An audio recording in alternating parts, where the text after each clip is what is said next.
que la loi prévoit. Donc, pour un crime, et hélas, ça arrive, hélas, trop souvent, pour un crime qu'un individu a commis à l'âge de 18, 19 ou 20 ans, cet individu-là sera sous le contrôle judiciaire pendant minimum les 13 prochaines années. 5 ans de sentence, 3 ans de probation, plus 5 ans, parce qu'il doit attendre 5 ans avant de faire sa demande de pardon. Mais ça ne se fait pas automatique, Madame la Présidente. Absolument pas. Au contraire. Pour que l'individu, parce que dans ma vie antérieure, quand j'en faisais du droit criminel, j'avais des cas comme ça, et on complétait les formulaires, parce que pour qu'un individu fasse une demande de pardon, alors, il peut le faire seul, mais il peut le faire aussi avec un avocat ou une avocate, mais généralement, il se fait accompagner parce que ce sont des démarches qui sont très longues. Et quand je dis très longues, Madame la Présidente, c'est minimum, surtout compte tenu de l'acte criminel qui a été posé, à savoir, et je reviens au début, donc un vol à main armée pour lequel il a été condamné à 5 ans, plus probation de 3 ans. Généralement, le service des libérations conditionnelles va regarder de très, très près avant d'accorder une libération, une suspension de son casier judiciaire, comme on le dit dans le texte. Et dans le cas, même dans les cas d'agression sexuelle, Madame la Présidente, dans tous les cas, le service qui accorde la suspension fait de nombreuses vérifications. Qu'est-ce qu'ils font, Madame la Présidente? Alors, ils vérifient. Premièrement, l'individu doit faire une demande, compléter un formulaire, envoyer tous ses antécédents criminels, envoyer ses empreintes digitales, envoyer des photos récentes, et tout ça est acheminé à la Gendarmerie royale le plus près, et la Gendarmerie royale les fait parvenir au service. Et là, il y a une enquête qui se déroule. Une enquête qui n'est pas publique nécessairement, Madame la Présidente, parce que l'individu fait sa demande, et là, on s'adresse à tous les corps policiers du Canada, du Québec et de toutes les autres provinces, afin de vérifier si cet individu-là n'aurait pas par hasard camouflé des infractions pour lesquelles il a plaidé coupable ou a été reconnu coupable et qu'il n'aurait pas déclaré. Bien évidemment, Madame la Présidente, vous comprendrez que l'individu qui aurait fait ça, il voit automatiquement sa demande de pardon ou sa demande de suspension de casier judiciaire révoquée. Et là, c'est clair que cet individu-là devra attendre longtemps avant d'en avoir un. Alors, qu'est-ce qui se passe? L'individu fait sa demande, Madame la Présidente, cette demande est acheminée et elle est étudiée. Et on s'adresse donc à tous les corps policiers afin de vérifier si cet individu a d'autres antécédents qu'il l'aurait camouflé. Si ce n'est pas le cas, Madame la Présidente, ça peut prendre tout ça entre 6 et 18 mois. Et moi, je vous dirais, Madame la Présidente, l'expérience que j'en ai, c'est minimum 1 an avant que l'individu reçoive l'avis comme quoi sa demande de pardon est accordée ou la demande de suspension est accordée. Donc, c'est donc dire, Madame la Présidente, que c'est un processus qui est très long. Le Bloc québécois va être d'accord pour étudier ce projet de loi en comité, le projet de loi C-23, parce que il faut regarder attentivement de quelle façon on veut procéder. Parce qu'il faut dire une chose, Madame la Présidente. Quelqu'un qui a un casier judiciaire, malheureusement, a une tâche. Et ce qui arrive généralement, et là, ça arrive là, de façon très, très fréquente. Un individu, à l'âge de 18 ans, commet un vol par effraction, Madame la Présidente, est sentencé à quelques semaines ou quelques mois de prison, plus une probation d'1 an. On le sait tous, tout le monde ici en cette chambre, on a une faculté qui s'appelle la faculté d'oublier. Alors, l'individu est condamné, il ne s'en rappelle plus. Quelques années plus tard, il applique, et c'est ça qui est dangereux avec les casiers judiciaires pour lesquels on n'a pas obtenu sa suspension ou alors si on n'a pas obtenu son pardon, Madame la Présidente, c'est qu'il y a des emplois qui sont fermés à un individu qui a un casier judiciaire. Exemple, barreau, bien évidemment, la profession d'avocat, profession de notaire, profession de médecin, profession de chirurgien, et plusieurs universités demandent si vous avez un casier judiciaire et si bien évidemment vous avez oublié de le déclarer, eh bien vous êtes refusé automatique. Donc, ce que nous on demande, et c'est là-dessus qu'on veut vérifier quand on va arriver devant le comité avec ce projet de loi-là, Madame la Présidente, parce qu'il ne faudrait pas qu'on empêche un individu qui est réhabilité. Bon, là, on va s'entendre, Madame la Présidente, je viens de prononcer le grand mot « réhabilité ». Les conservateurs vont toujours nous dire qu'on se préoccupe plus des accusés que des victimes. Madame la Présidente, si un individu a le droit d'obtenir une suspension de casier judiciaire, c'est qu'il s'est vraiment réhabilité. Donc, il a pris conscience de ses problèmes, il les a réglés, il a obtenu un pardon, il a purgé sa peine, et tout avec la société, il a tout réglé, ce qu'il devait à la société au niveau du crime qu'il a commis. Vous comprendrez, Madame la Présidente, qu'il ne faut quand même pas charrier.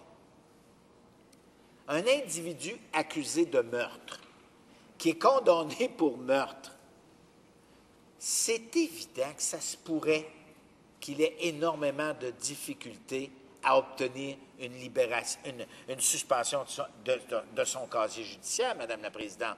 Écoutez, il est condamné, il est sentencé, il purge une sentence de 25 ans. Et ce n'est pas à ceux-là qu'on s'adresse. Par ce projet de loi, Madame la Présidente, on s'adresse beaucoup plus à de petits criminels. Je ne parle pas, je ne dis pas, Madame la Présidente, qu'il faut absolument tout pardonner sans vérifier. Absolument pas. Je pense, Madame la Présidente, avec respect, que quelqu'un qui s'est réhabilité, on en connaît tous du monde qui ont fait des erreurs de jeunesse, des folies. Et je peux en donner des exemples. Dans une vie antérieure, Madame la Présidente, comme avocat criminaliste, j'ai eu l'occasion d'en voir des clients qui ont conduit avec les facultés affaiblies et qui, hélas, ont eu un accident. Je peux vous dire, Madame la Présidente, que c'est traumatisant. Mais l'individu, en plus du crime, en plus du tort qu'il a causé à une victime, se voit imposer une sentence pour laquelle il pourra peut-être obtenir un pardon lorsqu'il sera complètement réhabilité. Mais moi, je pense, Madame la Présidente, qu'on doit faire attention pour ne pas priver les individus d'avoir droit à une suspension de son casier judiciaire si cet individu a fait tous les efforts. Et c'est ça qui m'inquiète avec ce projet de loi. Je m'excuse, Madame la Présidente. C'est ça qui m'inquiète avec ce projet de loi, parce qu'il faudra le regarder en comité, le regarder très attentivement, Madame la Présidente. Mais cela étant, et je vois que vous me faites signe qu'il faut que je conclue, alors, non, il me reste combien de temps, Madame la Présidente? Oh, je croyais que vous m'aviez fait signe d'une minute. Alors, donc, je continue avec grande joie, Madame la Présidente, mais je dirais que il faut être sévère envers les criminels, ça va. Mais est-ce qu'il faut être sévère à un point tel qu'un individu qui s'est réhabilité complètement, et j'en ai pour cause, et je peux donner un exemple, Madame la Présidente, j'ai un individu que j'ai représenté qui a été condamné pour 8 vols par effraction à 36 mois de prison. Depuis lors, il s'est complètement réhabilité et il est aujourd'hui un mécanicien expert. S'il n'avait pas obtenu son pardon, Madame la Présidente, cet individu n'aurait jamais pu se trouver cet emploi. Madame la Présidente, il faut faire très attention. Et c'est ça qui m'inquiète dans ce projet de loi. Il ne faut pas empêcher un individu qui est réhabilité d'avoir droit à un travail décent s'il a complété. Parce que, comme je le disais, Madame la Présidente, si quelqu'un a purgé sa peine de prison, qu'il a également purgé avec succès sa probation, c'est-à-dire qu'il a été mis sous garde, qu'on a vérifié s'il était correct, je pense, Madame la Présidente, que cet individu-là est complètement réhabilité et qu'après un certain temps, et c'est là que ça devient intéressant, après un certain temps dans la société, il a droit à ce qu'on efface l'erreur de jeunesse qu'il a commise. Bien évidemment, Madame la Présidente, on va nous dire que des individus matures de 40, 50 ans qui font des agressions sexuelles, avec tout le respect pour mes adversaires, Madame la Présidente, ce n'est pas à eux que s'adresse ce projet de loi. Parce qu'un individu qui commet et qui est un criminel d'habitude, un individu qui commet délit sur délit, et j'en ai des exemples, Madame la Présidente, un individu qui commet des crimes à répétition n'obtiendra jamais son pardon. Jamais. Jamais il va obtenir une suspension de son casier judiciaire. Jamais, Madame la Présidente. Ce projet de loi s'adresse à des individus qui ont commis une erreur, peut-être deux, mais sur un délai très long. Et des erreurs, malheureusement, Madame la Présidente, dans notre société, il y en a plusieurs qui en commettent et qui vont continuer d'en commettre. Mais ce qui m'inquiète, c'est qu'il faut savoir que dans plusieurs universités, je le disais tantôt, dans plusieurs demandes d'emploi, on vous pose la question « Avez-vous déjà été condamné? » Avec une demande de pardon acceptée ou de suspension de son casier judiciaire, l'individu n'est pas obligé de répondre à cette question. Il peut répondre « Non, je n'ai jamais été condamné », parce que ça a pour effet de suspendre le casier judiciaire, le fait d'avoir purgé son temps, d'avoir réglé ses problèmes avec la société et d'avoir obtenu de la part du gouvernement, de la part du gouverneur en conseil, son pardon.